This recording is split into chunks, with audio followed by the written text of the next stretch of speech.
Aban ebo amane se wogu entotoye so a one transport unions ye wo Ghana Asia ni nyina ye wonom ntere ni a wo bo na wo ti ho akere Ghana for se fa ngo kosoro a enche won be pagya sentuade mu ti esesa aban ni wonom di ho enkita ho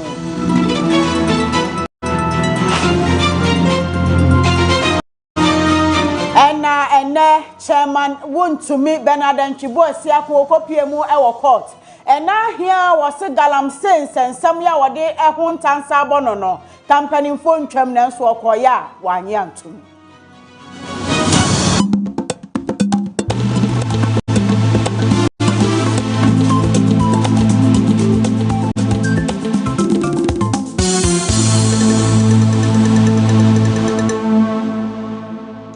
Abusiafo de yabobo so yi no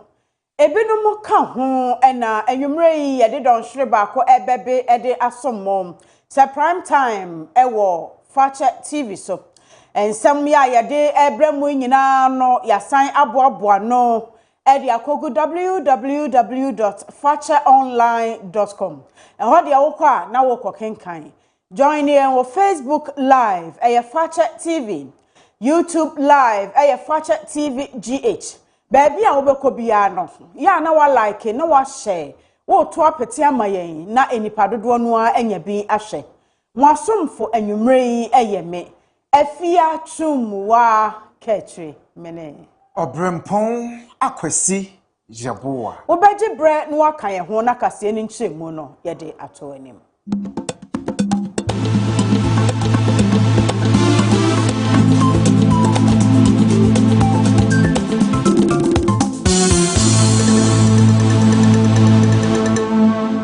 Abusia ma yenshe kase na se emfamfri Ghana mampanyin His Excellency John Dramani Mahama na se ye na enei Zimbabwe mampanyin abepiem ewo oman konkono Ghana mu na ne ba ya woba ye ni nyina ene se woba abehwe se oman Ghana ye ne Zimbabwe ebetumi aka yentam etumi abomu na amanyi mienu etumi aka won ho abom aboa amampuntunyuma ahodo a yepe ewo yaman mu no ne nyina betumi awie mudie na agina brane eno nti Zimbabwe mampanyin President Emerson Mnangagwa wano abepiemu ewo hanom na enei wone Ghana mampanyin wonum ekopiemu ewo Peduase Lodge na empanimfo wonum atenase na wodwendwen empuntunyuma ahodo a aman mienu ka won ho bomu a ebetumi aboa ama enioma wonum ani suade hunu no wohwehwe ni nyina etumi abamu na no ena His Excellency John Dramani Mahama ka kire ne se mama ye nyina yenka yen humom efise ye nyina ye wo abibre mu eman mu ha se ye kan yen hubomu a ene ye ewo edwadie mu ene enioma hodo pi emu ne kankan ni agriculture emu se ye nyina ye kan yen hubom ne agriculture kwanso yetimi edi djuma sanso ena ene ye efoma gudie tuo ahodo a yenso yetuo no ye nyina yetimi kan yadwene ebomu a ebeboa pa ama empuntunyuma ahodo a yehwehwe no yensa atumi aka His Excellency John Dramani Mahama koso a edi ensem ne bi atudwa kire mu se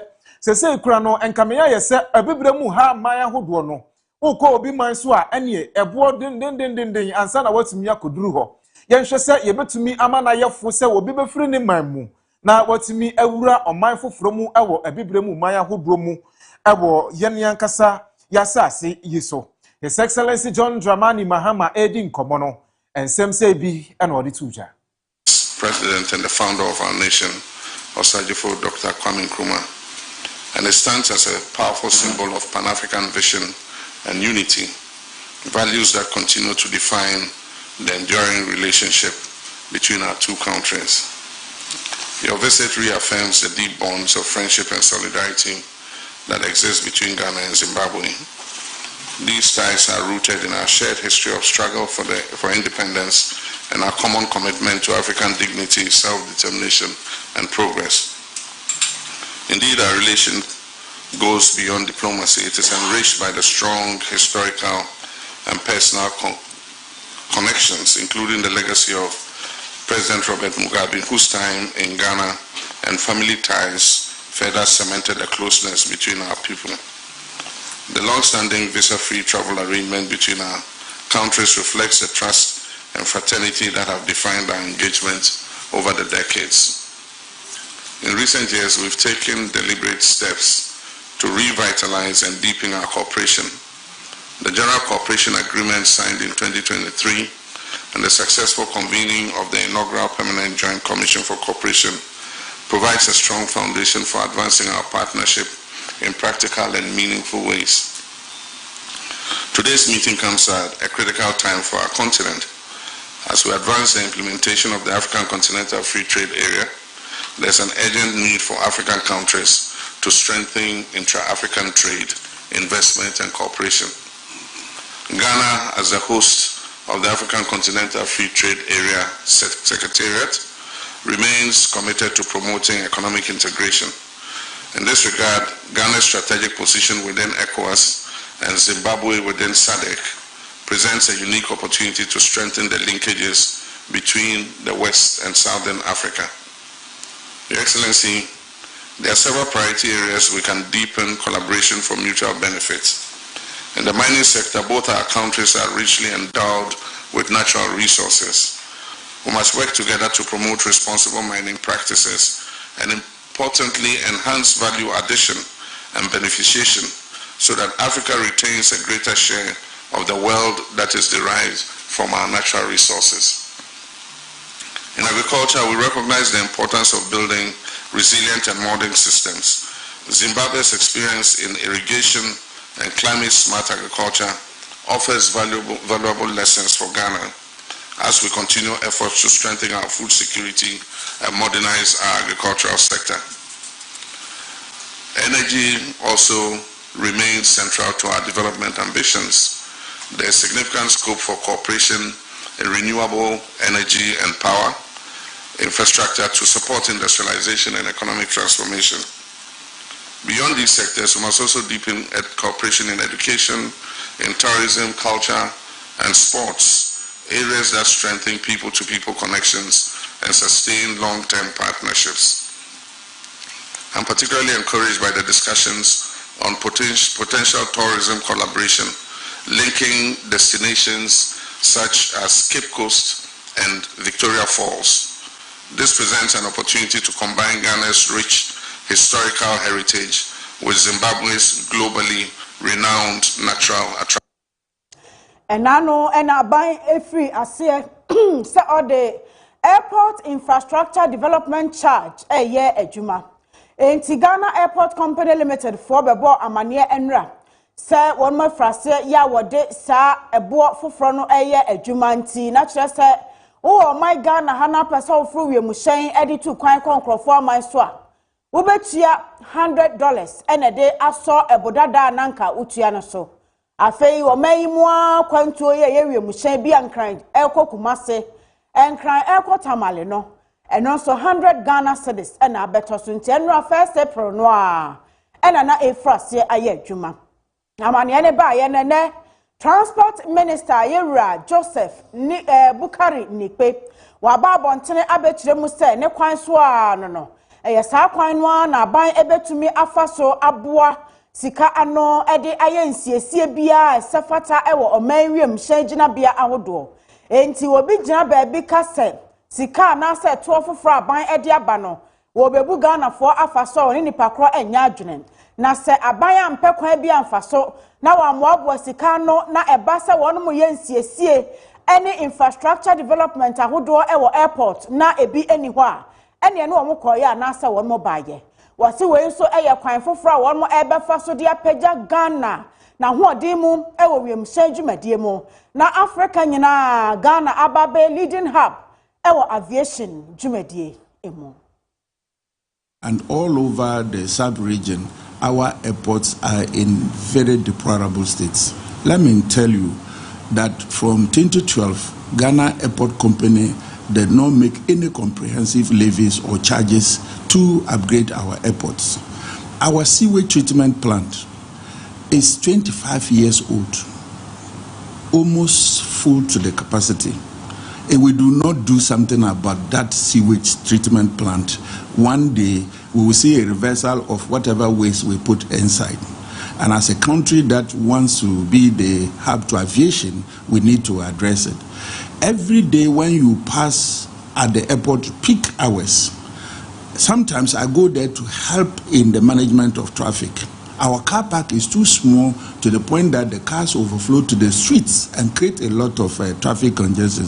We need a new car park in the airport. Other airports, you have short stay, assuming you have a connecting flight that will take you 3-4 hours and you need some rest. There should be some hotel facilities. So the car park will come with the hotel facilities attached to it so that will create some comfort for our travelers. Now, the biggest one is the connecting concourse between Terminal 2 and Terminal 3. We all agree that Terminal 2 lies idle and not being used. So, Excellency, the President said, look, we have to be innovative and then get that Terminal 2 functional. So we agreed and started to rehabilitate, remodel Terminal 2 to be able to serve both international and domestic. Now, passengers, if they are going to travel international, meaning that they have to get out either from Terminal 3, out of the airport and come in, or they have to use bus to carry or convey passengers to the Terminal 2, which doesn't fit in the design. So we are building a connecting concourse that will have other facilities like lounges and all those things to serve our passengers, so that when you are within Terminal 3 and connecting to any other country, you just walk through the connecting concourse to Terminal 2 and you are able to access the airline. Onimonyamfo Joseph Bukari Nikwe eye oswafo wo hwe so ewo oman Ghana mu na wasanda no adi se ewo aban enhyehyɛ mu se wonmo eba betretre ebiemhyɛn dwumadie ene natenaye ahodo mu ewo Ghana enti sesei wonmo afa adwene se wo ba besi airport foforo sunyan ebenya bi wa ebenya bi na bogatanga so enya bi ebansa ebebua ama ewiemhyɛn akɔne abadie etumi afa ne ntoma pa efra na amaman anase amantam miensa amabobo so yi no wonmo timi enya empuntuo ye safata fi se edwadifo ehobeye wo ha. We cannot be the hub to aviation when our domestic aviation is not functional. We only have Accra Airport, Kumasi, Tamale, Wa and Sunyani. The runways are too short, and so jet engines or planes cannot fly to those areas. For instance, the Sunyani Airport runs only 1.4 kilometers. Which will not allow any jet engine to land there. And so we are proposing to build a new airport in Sunyani, which will now have a runway of about 2.5 kilometers that will accept both propeller engine aircraft and then the jet engines. Wa is the same way. We have to look at the Wa airport and build a new Wa airport to be able to serve the northern part of Ghana. The same way in the Upper East, Bolgatanga, we are looking at how to serve our landlocked countries, Burkina Faso, Mali, and Niger. They will all want to do business with us because they rely on our ports for all their imports and exports. And so most of them want to travel by air. So we are looking at building a new airport in Bolgatanga as well. So 3 brand new airports will be built based on these levies we are going to collect. Again, we do not have what we call aprons where you park the aircrafts. The Terminal 2 is going to be remodeled into an international and domestic terminal. We need to have aprons there for planes to be able to park and then pick passengers. And again, the runway, we are already doing some extension on the runway. However, the Accra airport that I'm talking of, it needs to be financed and finished or completed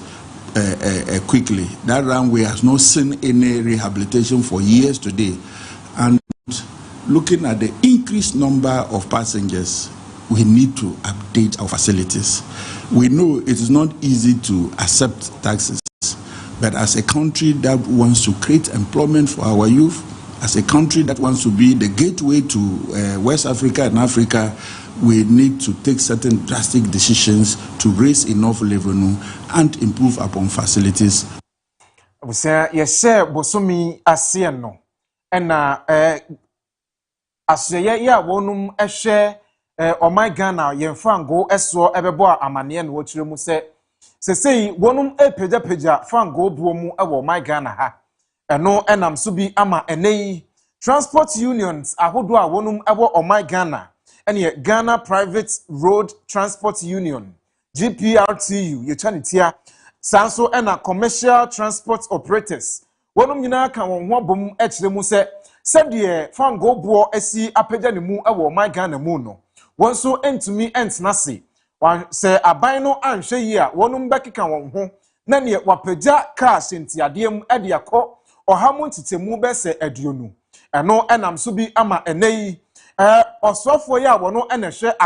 asyeye ya wonum ehwe esen ene akoniabadie so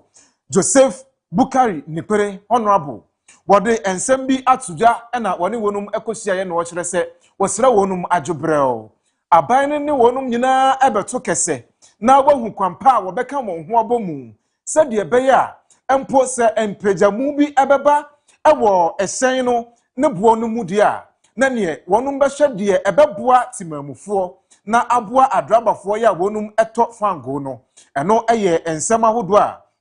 honorable Joseph Nipe edituja ebra wone esen aksenkafo ene empanifo a wonum edi wanim ehyiaye. On behalf of the government, say a big thank you to all the transport unions. I am sure a lot of Ghanaians will be waiting to hear from them. Over 3 weeks today, myself, I've been engaging them. Myself and the finance minister will be engaging them, and we are all in a state of engagement. We will soon come out with our final decisions to the general public. I wouldn't want to make anything known to the public that is not yet finalized with my transport unions. And you know, we work together, and I must thank them for their cooperation so far. And I believe that at the end of the day, we'll come out with a win-win situation for us and then the transport unions and all the drivers that we have. Either through this situation that we find ourselves in, you realize that all the fuel prices were going downwards. But what is happening in Iran from America and Israel is creating these issues for us. But the unions are cooperating, we are working together, and we will come out soon with our final decisions. Was Ngobo Empejamu for National Petroleum Authority. NPA Jumeko Kasia, one woman, a chef fango, and who Jumedia so my Ganemu, Ebo woman, ye know, and na assessor a shall say a year a Jumana. What do I need extra and you may call a draw ya one more time fango, a Ghana ha, a oil marketing companies and one. Do one Efrasia, one more just a chester. Ebua na wo hoda da no one massacre no fi se MPA 4 e de akwankyere ne baye se 1st April esese won mu frase e de ebufoforo no eye adwuma enti facha kase si montene so na ne JP oil emu adwumayefo ebi etwetwe nkomo no mo so ade a chin yi wo ma ya adjustment ne kama wo ba asa de wo board no so kane na tie ne nte sa biem ebufoforo no a MPA 4 de baye no e na won mo de eye adwuma nanso ade ba akwa wode wani ato fom do aso ato fom a wo hunu ene se adrawafo begu fango no a wo mo ebo sudwetire se eba ne se ya ene na asentuade na wo mo so ebetum Ghana for ya enam so ekire se saban apagya fango buo mo akoduru se di a ene na enche o wo mo so eba betua asentuade akese fi adrawafo emfa wo ho enche won na ebufufo no ampanimfo ede ba ye no de petrol akogina 13 Ghana cedis 30 pesos. Diesel akwajina 17 Ghana cedis 10 pesos. And a wokogu LPG, a liquefied petroleum gas. Edi agu cylinder mum. Now the edi ujuma. And also kilogram bakubia a 10 Ghana cedis 71 pesos. Enti JP4 akasa droba 4 ya 1 munyinyi. Akasa ama Ghana 4 1 frashen. And so chile 1 majore edi afa ebufu free. Price change there. No can say no run na who say price change up. 3 days today, and who say price change up. But I change there no. And price there, to be frank and honest, I know they do. And as I drop it, your marketing. I'm your market go for. Nti the way I can say price there on bet my be for home and boy. Oh, enyen to kwasem. Say 7 producer. Me ana politics na me pay. But the meet I can say other countries be neighbor countries be e dey wo from there Argentina e dey o say e dey koso ne e dey question to kwa what I say some time ago ya ka say bomb bi ameto Ghana nti Argentina fuel price koso but are is the bomb abeto Ghana na ninya question e busa e ho what I say the price na dey anode fuel ne dey atutu mu pa say surprise na koso kakra say hakra petrol ne 13.97 and V power announce 14.97. On say fuel prices inside the economy there you need to say ya tumu bum tie obi afa on so ba betum bum da bi nemo mo no why because passenger na offer on say ya announce say ya to petrol ya announce all right but you to fame the passenger for na say ekobate say o gina boarding a e be ntokwa adwuma no so no woni nipa na ye adwuma e ba sa da bia no pansha ko bi etima yo boni nipa de nti no twen na ye twen se nyame be ya adom na ba fom amaye no ana ye de hwehwe because said ye ko ne de nyame enim no kura ni because first me bu 60 this etimi ye ma but then me bu 70 cedi kura etimi ye ma but as ye say ko ne ni nti e besle so mo ye bibi de mo nye bibi fa ho maye but no kwa sem ne say no fe no obi a de open oji o for car bebia obeko bia ofo mo gi no kwase bet e fa ye area ha de enam say da bia ye to ayimunti obia so for ka wase de open e so obeji adenti a petrol na diesel bo aye den nti esre mo hene mo ka bi ne wo mo dia mo ka bi maye na say de ye brepa ye adwuma so ye hunu de ye ko Association of Ghana Industries wonum enei wo bo amane se empanimfo enhwe na wonjin adwenfoforo edefa ekwan yahodo a wonum efo so biebie nyuma edema emabunu ya wonum wo my Ghana mu ede eye na de wo kan nyina ene se ebra na abandada no ewo ho no ene wo bekaye a wayiye wonum dwumadie ene se wo fa mabunu bi a na wode wonum akọ asoye bi wokoye adwuma wo ho a ene afi emfia mienu wobehun se emabunu yentumi emfa wonum emo nya adwuma ewo ho pepepe na yasan agya wonum na wosan ekofie eno na enei woni edomkuma ya wonum ewo mrahye bejafie ehia na wonum edi nkomo no kire se esese wonum ewo mrahye bejafie ho no wokan won hubom no wokan wano enso bom na wotimi di enkomo ema ne eduru akiri na eboama aban no de ne sika hodo a wowo no ede ehye emfidi nyumam se de beye a emfidi nyuma hodo a aban no de sika no ebehyehyemu no eno de ebetumi agina ho na tim hoda ede ama emabunu ahodo a woni adwumaye na mfidi nyuma ahodo no mu tretra watimi afa emabunu ni bi ama na aboa ama wonum so atimi anya adwuma ede aye ebra ovura kofi insia poku ene minority no edi nkomo no ensem say bi ena ode tuja. I want to throw a challenge to the minority. We all know YEA, where during your time you engage about 100,000 graduates that you pay them money every month for them to work not in specialized jobs. Some are on the streets, cleaning and all kinds of things. And then after 1 or 2 years, they are changed. It's not possible that you can look into this. See how you rather invest the money in industries and give these people to the industries to work with so that they can rather give proper training. Keep them. Or even if they leave, they are properly trained to go and look for better jobs. Rather than government pumping money, almost 100 million cedis every month to these graduates and they don't get any proper training. As soon as the government changes, a new set of 100,000 are engaged again, and the cycle is going on. There is a similar project with Germany, where, for example,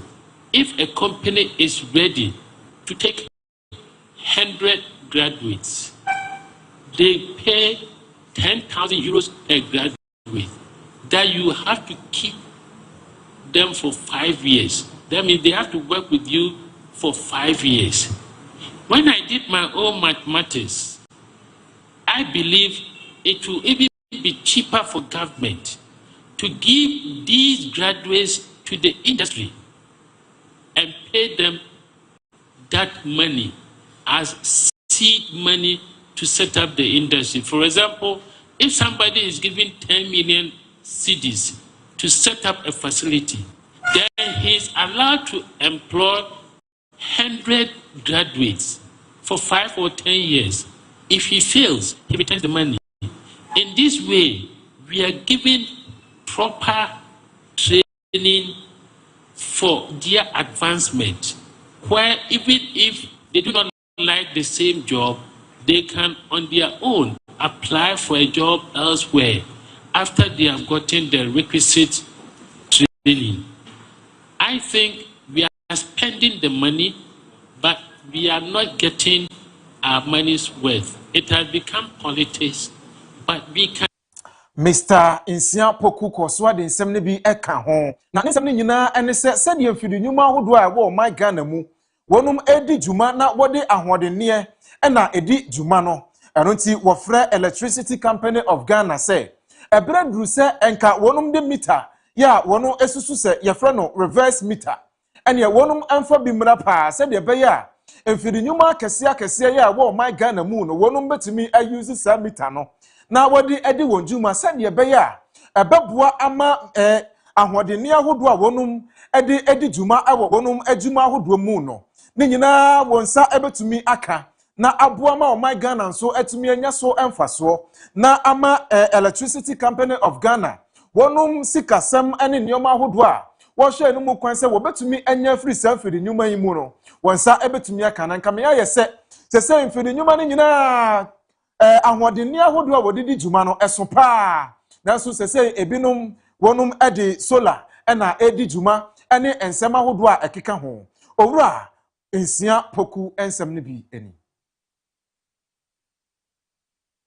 This has been going on for a very long time, and ECG doesn't seem to have a solution, or they don't seem to be interested in. We are promoting solar, and when people have excess energy and they want to give back to ECG, they don't seem to have any solution. So we would like you to take it up.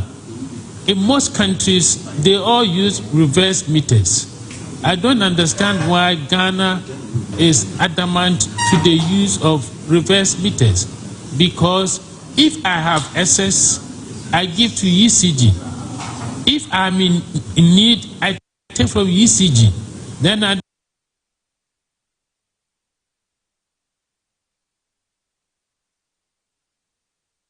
the end of a balance.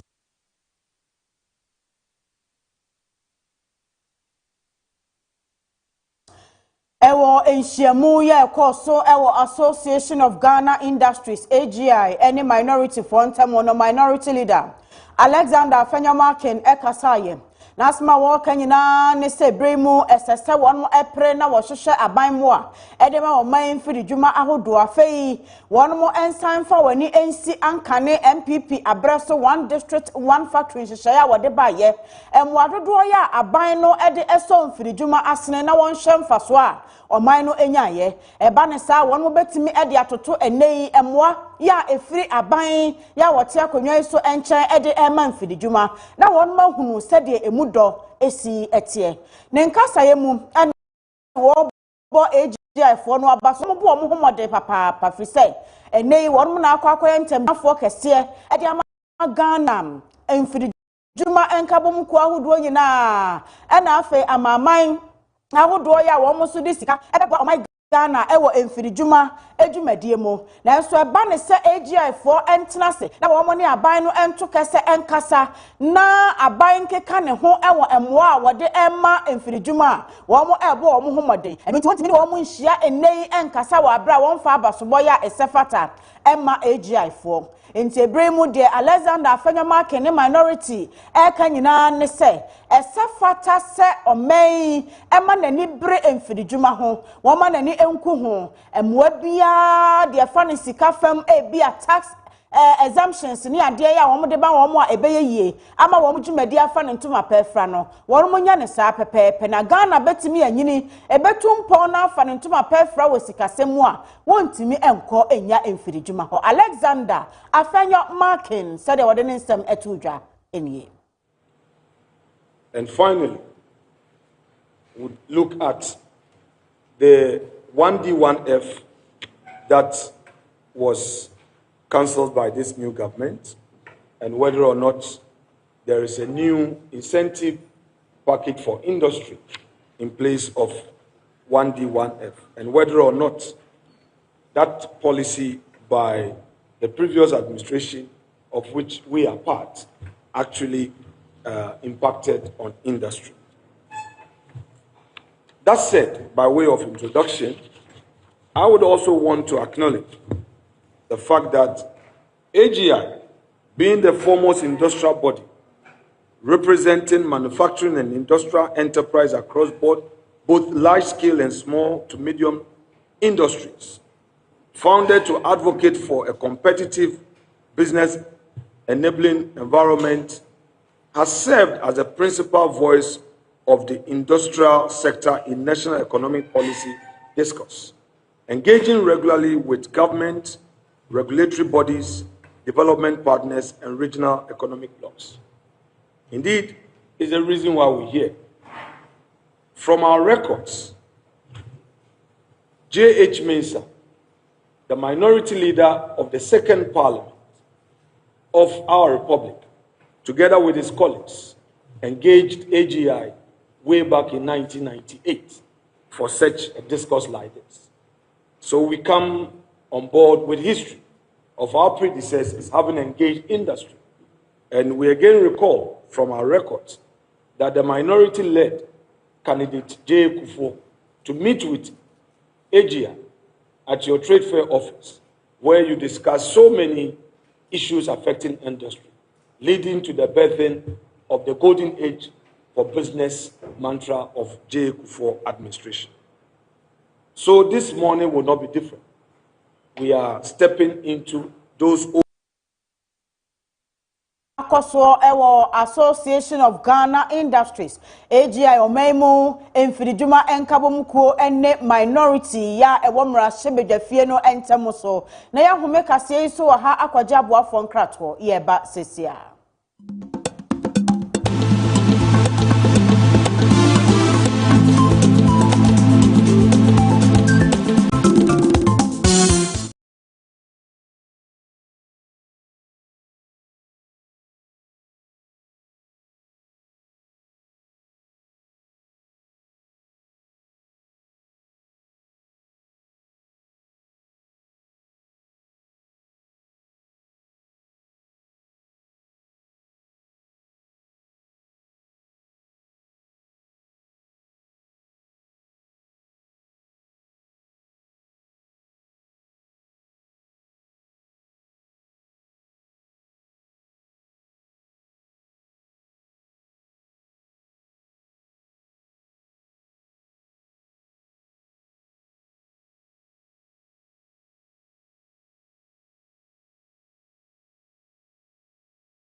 Fache TV. Mekai will say www.facheonline.com. Ubenya nsem ni bi na watumi akenkan sanso ena yen Facebook ubenya bi ahwe ewo ho Fache TV. YouTube nso eye Fache TV. Na yen fowo enko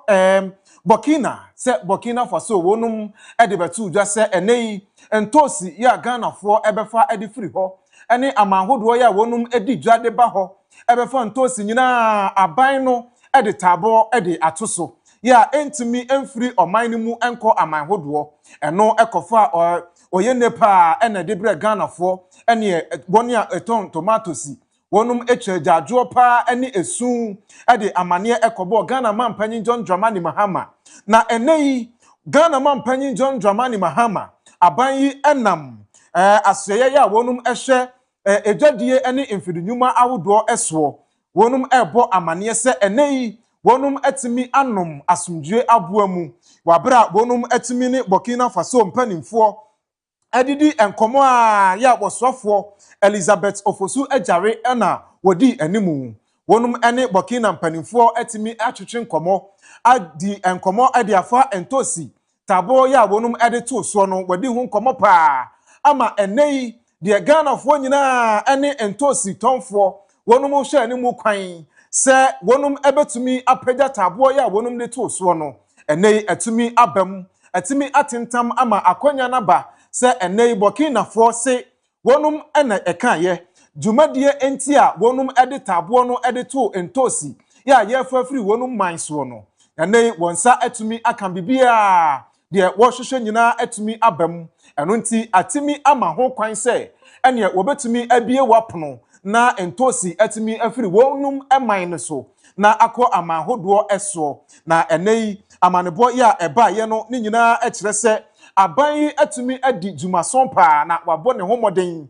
aboa ama entosifo wonum sufra ahodo a wosun ye no enei etumi abamu ede ama wonum ama enigye pa na ahye wonum ema wei eya amanebo ya efiri asoye ya wonum ehwe adwadie ene infidinwuma ahodo ensem eso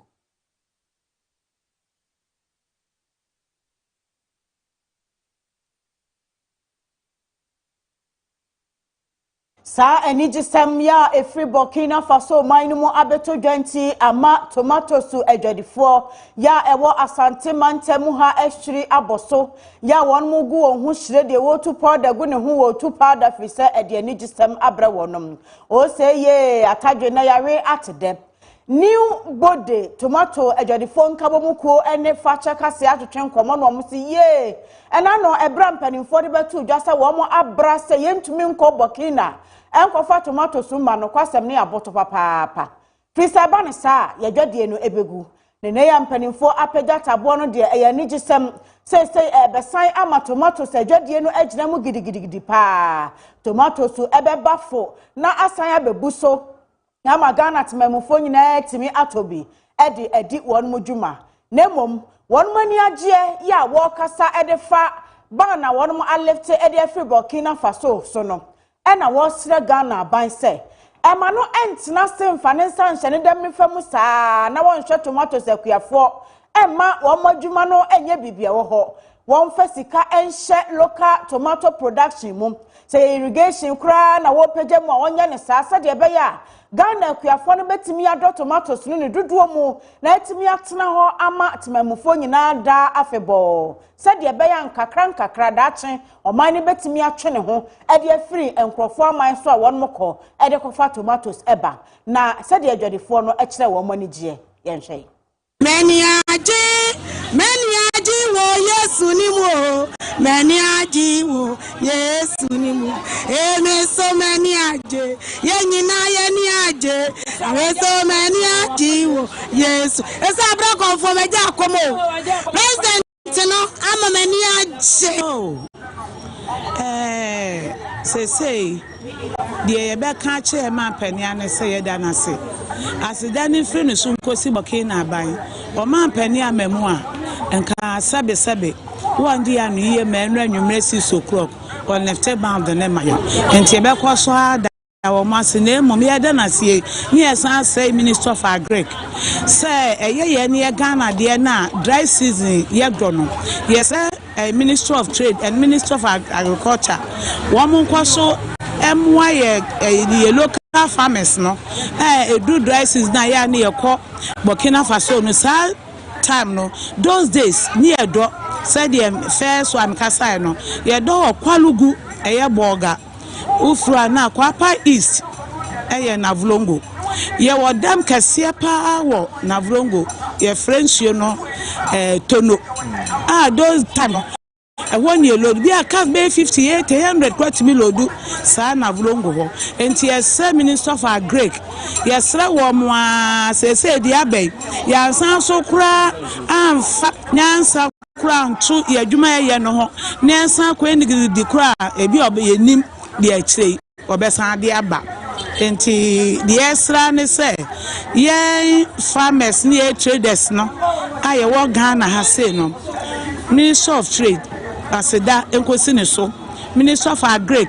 wo mu na di mu akotene ma say adwumade we nyina Burkina Faso President no I left bound no enu ase sokro ye da wo mu nyina ase penifo bia wo mu anu be mu ma dwumade we nyina ba wieye ama papa no ebie kwaya mayen asedan konkosi ye penifo nyina mu Ghana aban mu penifo bia na no duru jombia Minister of penifo fanse media fo so ye da mu ase mo a enkenye ye yen say social media musa media youth no munyina so aseda ni bi emesimo so mesi fache for my ade pa asemi be motu ho na mo pa da bia wo bebi sai ekosa nyame nhira mo pa le nyame nhira Ghana aban eni Burkina aban nyina ne ba ko nwuni se e wo se yen aye pe ye de ye da bia be so ye ne ma de akoba bi akapa ya la sulalai ya ye wasase wo ha pa wo se yetimi dua nto ozima ba nti yesra Ghana ba yese esrada nipa wo ha bebe omu nya adwuma ne nti won pe ba bi ma wo nya adwuma ne scan nka kromo ya nti eda wase mama aja eda wase tosi fo ma nyina de aseda mawo tase kutanyanka ye kru no mawu eno ane dididi kakra so wa mo ye nka be de ka fu tuwo no be no madurawu wo we mobo eda wase nyame nhira wo eni na ye ni aje sese ye be kwa new body ehwa na ye be to tomato soup ti me ye ya nam de sika na mo Obrempong me se ko ma me ho na ekohwie tomato soup bra wo mo da aban ase ne kwan so ano na ye nkọ court we na Accra High Court akwa asetena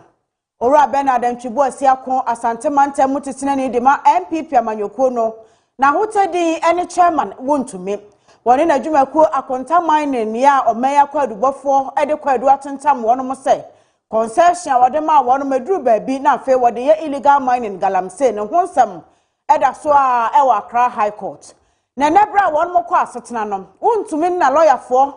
ede krata akoto court no ani mu se ebetimi a asem nie no ya wo mo guso no enka won twentwen so na se wonya kra fi se wo mo di kan ede appeal bi akoto court anim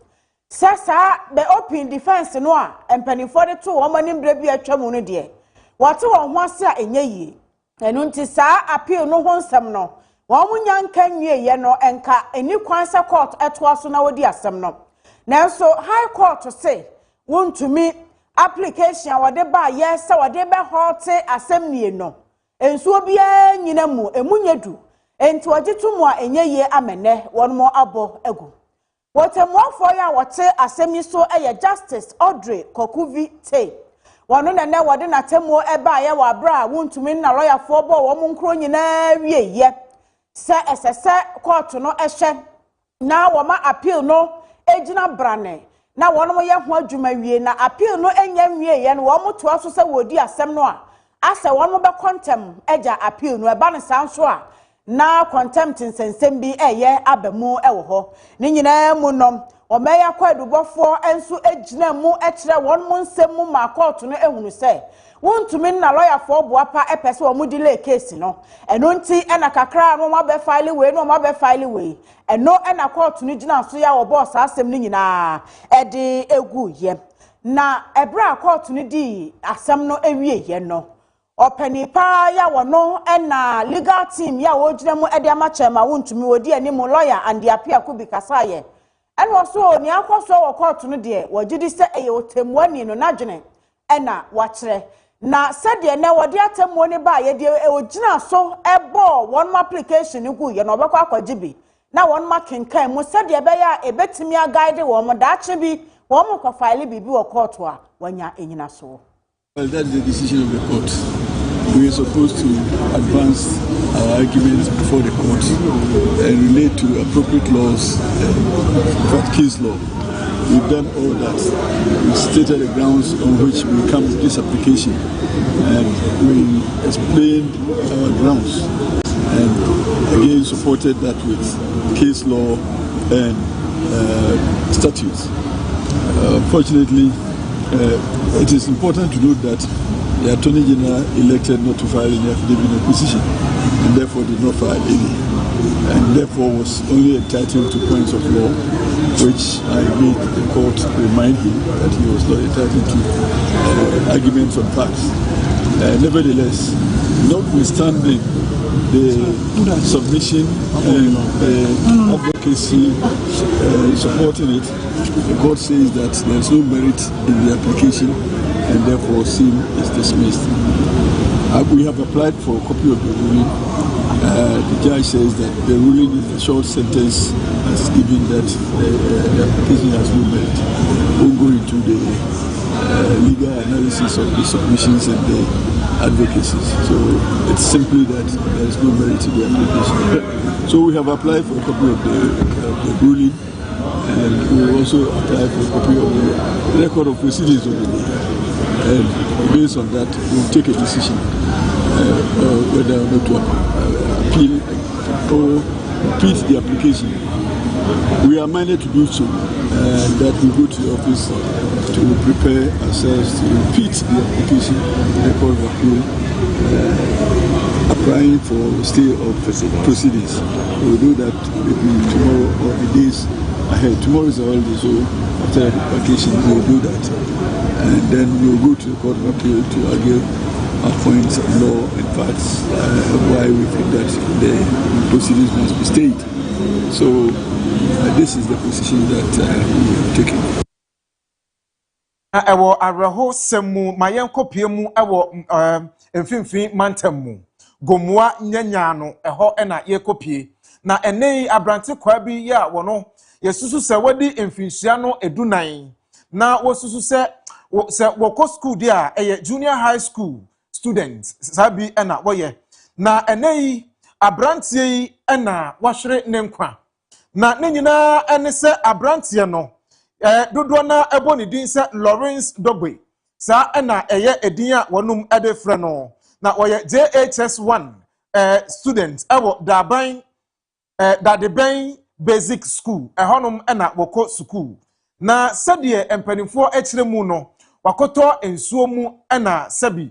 fofie antwata wahwere ne nkwa ne nyina akyire sɛ wone ne namfofo mienu ya wonum eka ne ho ena woyɛ sɛ wokope ensuo bi mu na wonum dware ebira wama kwan unse yekodi Easter enti wonum amakwan ya bɔkɔ na wonso akodi Easter na no ena sɛ wonum ekɔdware ewo ensuo mu no sɛ ensuo ne fa baabi ewo honum a amanadonkodonko pa ena ɛda hɔ na wonum enim enunti wokotie mu ena ɛde no ewura ase na eno ena ne namfofo mienu ya wonum ka ne ho no ebinum adwaneyɛ na baako ena san ba ne ti na obɛbɔ amane sɛ nadamfo no ewura ensuo na se eno nti mpanifo enye ntentem na wonkɔhwɛ kwampa a wobetumi afaso na wagye ne nkwa na no ena obɛbɔ amane awieye no woni a wote biaye ho nyina ya wopanimpa ya ne din ade tei Hayford eka ho bie wonum ekɔye bo anan eye sɛ wonum ekoyi abrante kwai na sabi wonum ekoyi no na waye nananom dia wahwere ne nkwa eno ena tei Hayford ene ye twitwi nkomo na okyeremu sɛ de esi ekoye nyina wode amane no bo ye wode bo ye wie ye no ankasa esan se mamefa bo no ensan enfankum anoma ba konka ho wosira mpanimfo ne aban sɛ akwan wodo a ɛwɔ wonum entamu ho nyina enye papa eno nti wosira ban sɛ wontwa nani emfa emehwe wonum akwan a ɛwɔ mantam mu hɔ tei Hayford na ɔhyɛ supporter na so yɛtwe no ayo road na ɛwɔ nsuo mu ɛso supporter no nti by the time ɔbɛtwe no wie na supporter na arogu nsuo mu nti ɔda adagya ɔmo si ewia we ya ɔmo yɛ miensa na mo bae nti ɔno to mu no mienu adwane agya no nti ɔmo ka sɛ obi to nsuo na mienu de ɔmo dwane kɔ ɛna baako ɛboa baako ehu sa na ɔfrɛ na dan fofo na ɔmo hwehwɛ na sa na yesu yɛbɛto yɛ na ɛyɛ gota ɛyɛ bridge ayaya first car faso na so iso to ya ehuhuru cement ni nyina concrete ni nyina ma sisi abaya muna enti iso to a efa ha kopie nyanya no epo no mu enti ama iso na eto bebrebe no ewie aha ni nyina ewie ma eto amana kese wo ho enti mi yeso se onim se iso na mu dosa because yeso ye ba na ye nim se mu dosa mi di iron road no hie mu ansa na mi hu se na iso no mu do ye pa omo dwale because ofia oyi ni squat ade oyi ni kale ni bibia to ho ana aka ni supporter ana ode dwale nti na mo ba ha nya cross na mo cross se na ye nyina ye di ye ni hu ye no ye hia se ye san ye bridge ni fufuro because first car to me fa ha so se na ha ye kan to me mfa nti se ye san ba ye bridge ni bie mu a me nye sure se obi be san ba se obadware wo bridge ni mu e ma be san kon nti ye hia bridge fufuro a ebe cross afa ha o asache be 4 years ni nyina asache first na Samwood omu ye dwuma wa ha no e na omu cross Samwood dwuma no egu ye no aha ni nyina e na bridge ni so se omu Openimpa ya wokopie mu ɛwɔ Gomua East mansini no mu a wɔyɛ Nadmo director Hassan Hamidu nsɛm ne bi atuja na wɔkyerɛ sɛ ane sɛdeɛ yɛte no ɛyɛ saa pɛpɛpɛ na wɔn mu hwɛ ne mu kwan sɛ wɔbɛbɔ modern na saa deɛ wei ebi ɛma biemu nti no wɔde nhyehyɛeɛ ahodoɔ pii no agu akwan mu sɛdeɛ bɛyɛ a ɛbɛtumi asi ano ɛkwan around 4 to 5 now, me call every one of my colleagues say, oh, disaster be issue. Akola bi okojari insunumu gutter numu. Let me say it the gutter. And em say ni tiko ball from na. Nkwala no juani eja no. Nti ono odani nani nanamudie. So ye ba nampa, ye dwani ba ye be hu say ampa so. Oda ho ama ye yi na efi insunumu. Nti that's what we saw here. No people were complaining about the bridge. And I'm saying, bridge ni there. Last month, Assembly no, any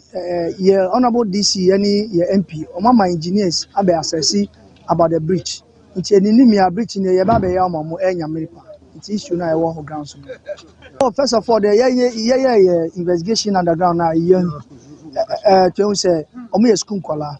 No, almost every day be almost abe gari ewo nsonu. Na yekra ye biebufu ye set mafo na omoti ara na yebufu ye sa na den na nkwala eta adware e wo saa insuwe nu mu a adentin na asambo no wa ha ya na say ye main office wa ya adentin na mo be report e kire mo se mo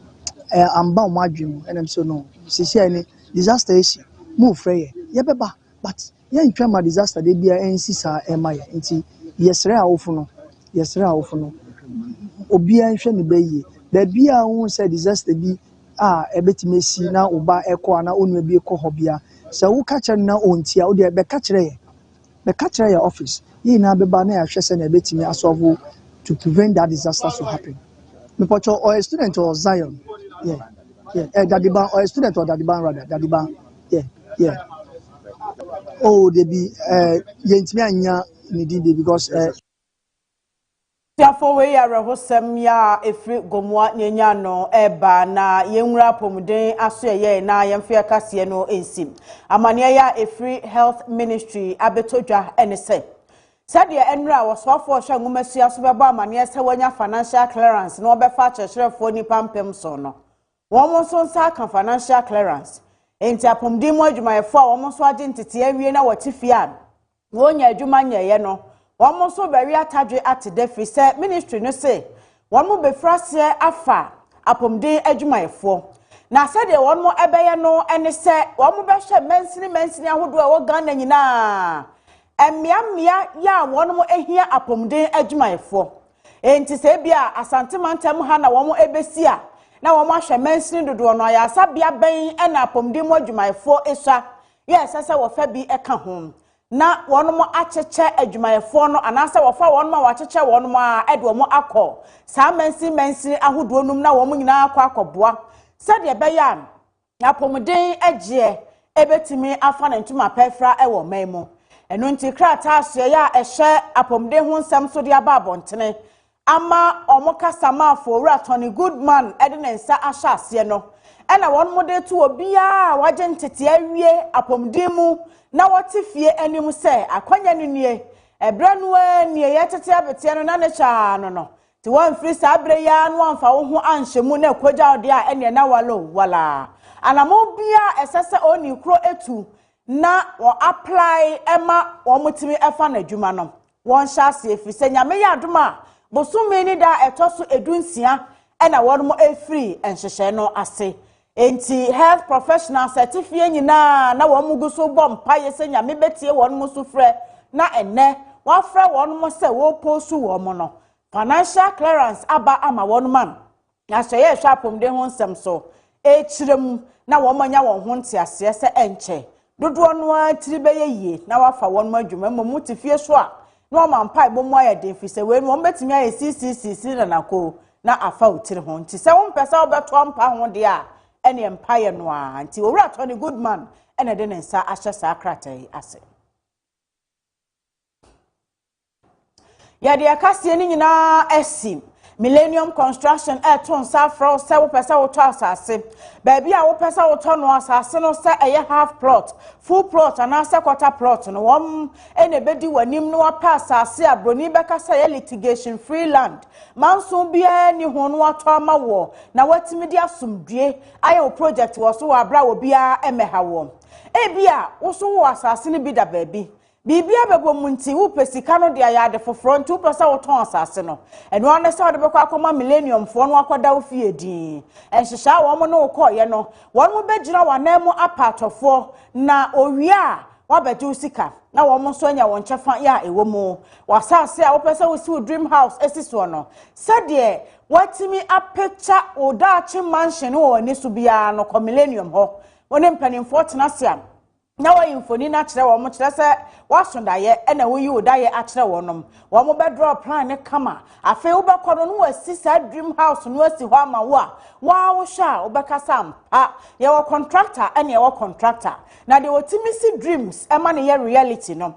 eye Millennium Construction adanse hu ne ma ben na wo pato eye pillar modes anasa blocks foforo bia ya ye de esi edan a eye ye no Millennium akache ena ebi wo Ufi a wotim sese no ayedada wo pesa wo ye renovation wo siesie fie no ama na science ni dada mu biem se ne wo si ne mono no pepepe Millennium se yo mu na si ye na so renovation no obeje no aye ama wo enti tutu mika sabre ya na fo ani kire kuma se boshen na Yas Junction na ene empanimfo nkoto kese obetumi so afa numbers no egu screen ne so no na ne won mo atwetwe nkomo sa wo how no agya okoda na ya dansi anasa construction kwa de a Millennium ena mekamfo akyerew numbers no egu screen ne so no utumi fa make say ya na wo frɛ bompanimfo amane se fa cheka se so ena wote se ye ton wo mo ho adwaton de eno nti wo pesa wo do ho bebo wo fi se ya kam what say Woma yese aboa soroboa wo de wo hu bo wone a wo kotokro enkasoro na enya ade a obenu hu de bia da woma da roma ena nwumre bia enya hoden ebekenkan kase yi ede esomo kase de mo aboafo nyina yeda mo asesemufo pani kwadwo wusu na aboafo Veronica Boatima KB ene woni aka nyina oba studio camera Richmond apia ene gina chire afei MCR omo aboaboa me dada emfidie ni nyina yakwa Asare Junior bene ene akini ne ma aka nyina nyame enhyira mo apesmakafo ya ye bebe kase de so mo anwumre ye me AFIA twumwa kachire mene Obrempong akwasi jaboa ya de mu si ha na yakra mo nyame ya adoma Wachina ye free Yesu amani hunu dano ase. Enti ema yadofo nyina afihia pa. Nyame ya adoma ye besan ahia brepem ne ye de kasea emu ohwam ne mu do abesom yakra mo nyina.